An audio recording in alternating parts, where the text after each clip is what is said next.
Kampret. Segitunya mentang-mentang jagoan kalah.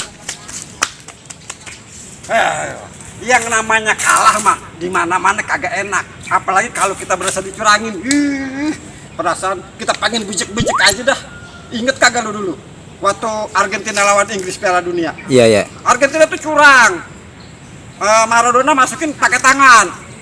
Sama wasit dibilang sah gol, jadi menang dia. Padahal udah protes juga tuh, Bang. Makanya itu kadang-kadang protes kalah sama yang punya suara, yang berkuasa. Aduh. Gua kagak terima. Pokoknya gua kagak terima dicurangin. Gua kagak terima. Pokoknya harus pemilu ulang. Gua kagak terima.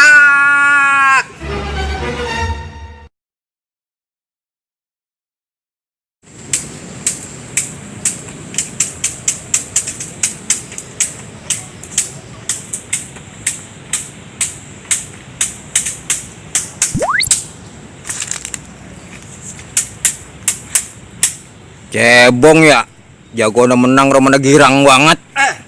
Jangan begitu loh. Yang namanya menang, biar kata dituduh curang, kita kudu girang, kudu kita syukurin. Hahaha, Jokowi jadi lagi. Hore,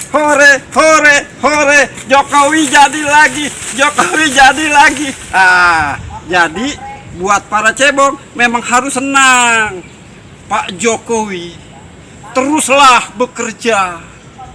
bekerja bersama rakyat untuk membangun negeri biar rakyat hidup makin sejahtera. Jokowi jadi lagi.